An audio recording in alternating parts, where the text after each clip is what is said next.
ये तो शुरू से गरीब और आरक्षण विरोधी रहा है पार्टी का। ये लोग शुरू से सामंतों की मानसिकता के लोग हैं और गरीब विरोधी हैं। लालू प्रसाद का कौन लोग विरोध करते हैं? इस राज्य के सामंती। बिहार में 2025 का विधानसभा चुनाव होना है और एनडीए घटक दल देखिए मास्टर स्ट्रोक खेलने की तैयारी में लगा है, जहां जातिगत गणना को लेकर लगातार एनडीए कई तरह का दावा कर रहा है। दूसरी तरफ नेता प्रतिपक्ष तेजस्वी यादव लगातार जातिगत जनगणना को लेकर कई तरह के प्रश्न खड़े कर रहे हैं और यह साफ तौर पर कह रहे हैं कि ये समाजवादियों की जीत है और हमारे प्रेशर देने के बाद जो है एनडीए ने ये फैसला लिया है। ऐसे में हमारे साथ बात करने के लिए राजद से दिनारा विधायक विजय कुमार मंडल है, जुड़ेंगे, बात करेंगे। विजय मंडल जी, कैसे देख रहे हैं? जातिगत जनगणना पर मुहर लग गई है, ये हमारी जीत है, ये महागठबंधन की जीत है, हमारे नेता लालू प्रसाद और तेजस्वी यादव की जीत है। शुरू से इस सवाल को ये वो लोग उठाते रहे हैं और ये लड़ाई लड़ते रहे हैं, विधानसभा से लेकर के सदन से सड़क तक तेजस्वी यादव ने इस सवाल को लेकर के लड़ने का काम किए। कई बार हम लोगों ने इसके लिए प्रदर्शन किया और सदन में मजबूती से उठाया और ये बेशर्मी लोग उस सदन में भी जातीय जनगणना का विरोध कर रहे थे और कह रहे थे कि इससे बिहार में जातीय तनाव होगा। जातीय तनाव की वो लोग बात करते थे, आज जब लागू हो गया तो कह रहे हैं कि हम करवाए हैं। ये तो शुरू से गरीब और आरक्षण विरोधी रहा है पार्टी का। जब देश में मंडल कमीशन लागू वीपी सिंह ने किया था तो उस समय ये लोग मंडल लेकर के कमंडल लेकर के और इसका विरोध किए थे। तो ये लोग शुरू से सामंतों की मानसिकता के लोग हैं और गरीब विरोधी हैं और जब वोट की बात आती है तो गरीब की बात करते हैं। नीतीश कुमार भी कभी गरीबों के पक्षधर नहीं रहे हैं, ये शुरू से सामंतों के पक्षधर रहे। स्वर्ण आरक्षण का इन्होंने पक्ष किया और पिछड़ों के लिए उन्होंने कभी नहीं कहा। जब ये कह रहे हैं कि मैंने इसको बिहार में एक नजीर हम बने, लेकिन जब सुप्रीम कोर्ट में रुका तो क्यों नहीं डबल मैच में गए? इनको तो जाना चाहिए था और अपनी बात रखना चाहिए था कि हमने सरकार ने सही किया है। तो ये तो परोक्ष रूप से वो सामंतों के समर्थक हैं और गरीब के विरोधी। विजय मंडल जी, आपने कहा कि हम लोगों ने आवाज उठाया, सदन से लेकर सड़क तक प्रदर्शन किया, विरोध किया सरकार की नीतियों का और जातीय जनगणना लागू करवाने की मांग की। एनडीए वाले कहते हैं कि जो जातीय जनगणना हुआ है ये एनडीए वालों की देन है, एनडीए नेताओं की देन है।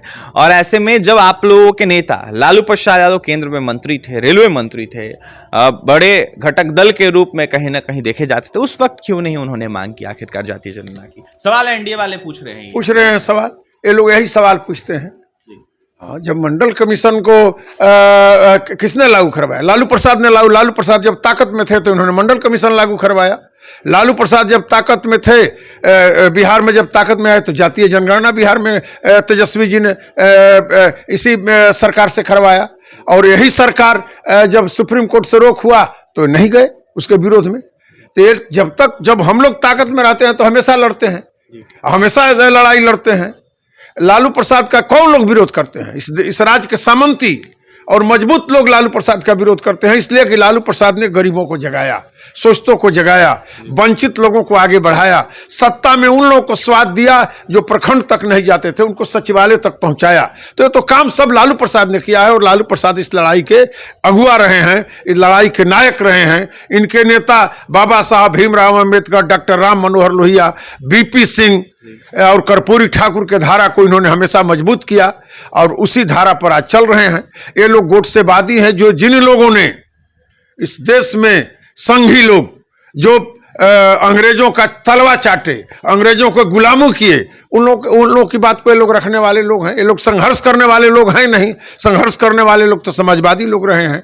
और हमारे नेता आदरणीय लालू प्रसाद इस लड़ाई को हमेशा लड़ते रहे हैं, उस लड़ाई को आगे बढ़ाए हैं। आज उनकी बहुत बड़ी जीत हुई है, जो जातीय जनगणना हुई है, जीत हुई है। अब ये हम लोग की अंतिम लड़ाई नहीं है, ये लड़ाई तो अभी शुरुआत है, लड़ाई तो अभी आगे है। सम्राट चौधरी ने कहा है कि लालू प्रसाद यादव सोनिया गांधी के सपनों को जो है नरेंद्र मोदी ने पूरा किया है। जातीय जनगणना के फैसले को ये पगड़ी बाबा हैं, ये पगड़ी बांधते हैं और क्या क्या बोलते हैं विधानसभा में और क्या करते हैं, इनके बात को हम लोग वैल्यू नहीं देते हैं। इस सत्ता के लिए किसी का तलवा चाट सकते हैं। बोले थे कि नीतीश को हटा करके तब पगड़ी खोलेंगे, आज नीतीश का जूता ढो रहे हैं। ये जूता ढोने वाले लोग हैं, ये लड़ने वाले लोग थोड़े हैं, ये लड़ाई लड़ने वाले लोग थोड़े हैं। सम्राट चौधरी का कोई इतिहास थोड़े रहा। उनके पिताजी ने क्या कहा, नीतीश कुमार के बारे में क्या कहा, और आज वो नीतीश कुमार का तलवा चाट रहे हैं। तो तलवा चाटने वाले के बारे में हम क्या कहें? तलवा चाटने वाले के बारे में मुझे टिप्पणी करना बेईमानी लगता है। बड़ी बैठक बड़ी रैली हो रही है आज आप लोगों की, क्या कहेंगे उस रैली में?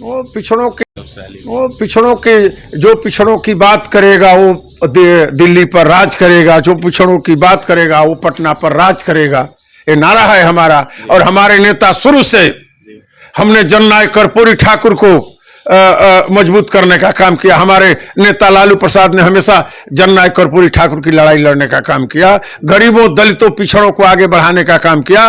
ये सरकार सामंतों की सरकार है, मजबूत लोगों की सरकार है, बड़े लोगों की सरकार है। और उन अधिकारों को जिसको दफना दिए हैं, जिसको लालू प्रसाद ने सत्ता का स्वाद दिया था, वो लड़ाई अभी अधूरी है। उस लड़ाई को आज हम लोग शुरुआत करेंगे और इस लड़ाई को इस 25 में अंतिम अंजाम तक पहुंचाने का काम करेंगे। आप इस लड़ाई को अंतिम अंजाम तक पहुंचाने की बात कर रहे हैं। दूसरी तरफ असदुद्दीन ओवैसी बदला लेने बिहार पहुंच रहे। 3 दिवसीय दौरा है सीमांचल में।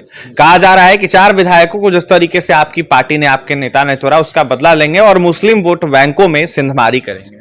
लोकसभा का चुनाव बताया कि उस कितना सिंधमारी किए, और ओवैसी साहब का हम आलोचना नहीं कर सकते हैं। वो आ रहे हैं, बिहार घूमने का जगह है, आएंगे, घूमेंगे, अपना भाषण देंगे, जाएंगे। लेकिन बिहार के अल्पसंख्यक वो समझ रहे हैं कि ओवैसी बिहार में क्यों आ रहे हैं। वो बिहार के बी टीम है, भाजपा के बी टीम है, और भाजपा के पैसे से वो पटना आ रहे हैं और भाजपा को मजबूत करने के लिए आ रहे हैं। तो यहाँ का वोटर समझ रहा है कि हमको भाजपा को हराना है। तो भाजपा को हराने के लिए लालू प्रसाद हैं बिहार में, तो लालू प्रसाद के साथ बिहार के अल्पसंख्यक, पिछड़ा, दलित और उच्च वर्ग के जो समाजवादी धारा के लोग हैं वो आज एक गोलबंद हैं। और बिहार में बदलाव की लहर बह रही है तेजस्वी यादव के नेतृत्व में, और यह लहर 25 में पूरा होगा। और बिहार में अल्पसंख्यकों, पिछड़ों, दलितों और उच्च जात के सम्मानित लोगों का राज बनेगा, जिसमें किसान, नौजवान सब खुशहाल होंगे। नरेंद्र मोदी भी बिहार पहुंच रहे, आते हैं, जाते हैं। नरेंद्र मोदी जी आते हैं, जाते हैं, झूठ बोलते हैं, झूठ बोल फिर आएंगे, झूठ बोल के चले जाएंगे। लेकिन बिहार के लोग उनको पहचान लिए हैं। बिहार के, मैं अभी गुजरात गया था। अभी जो 10 साल के राज में बिहार को क्या मिला है? बिहार को 2 लाख करोड़ मिला है, और गुजरात को 14 लाख करोड़ मिला है। 14 लाख करोड़ हमको मिलना चाहिए था 28 लाख करोड़, लेकिन मिला हमको 2 लाख करोड़। हमको मिलना चाहिए था 28 लाख करोड़, तो हमको मिला 2 लाख करोड़। उनको मिलना चाहिए था बिहार के हिसाब से 1 लाख करोड़, तो उनको मिला 14 लाख करोड़। तो बिहार के लोगों को बदला लेने का अवसर आ गया है। 25 में मोदी को हराइए, और जो उन्होंने बिहार के साथ सौतेला व्यवहार किया है, गुजरात के लिए जो काम किया है, उसका हम बदला लेने का अवसर आ गया है। 25 में हम तेजस्वी के नेतृत्व में बिहार में बदला लेंगे और बिहार के तख्तो ताज पर तेजस्वी को बैठाएंगे। बिहार के तख्तो ताज पर तेजस्वी को बैठाएंगे और कहीं ना कहीं बदला लेंगे बिहार का उन लोगों से जिनके द्वारा कहीं ना कहीं सम्मान नहीं किया जा रहा है बिहार का। ऐसे में दोहरा चरित्र जो है सरकार का नहीं चलने देंगे। विजय मंडल दिनारस देखिए विधायक राजद से जमकर निशाना साधते एनडीए सरकार पर। साथ ही असदुद्दीन ओवैसी को बी टीम बीजेपी का बता रहे थे। इसके साथ ही नरेंद्र मोदी के बिहार आगमन पर जमकर निशाना साधते हुए नजर आते। इसके साथ ही जातिगत जनगणना को लेकर सम्राट चौधरी और एनडीए सरकार पर क्या कुछ कहते आपने सुना है। पटना से सहयोगी विकास के साथ अभिषेक।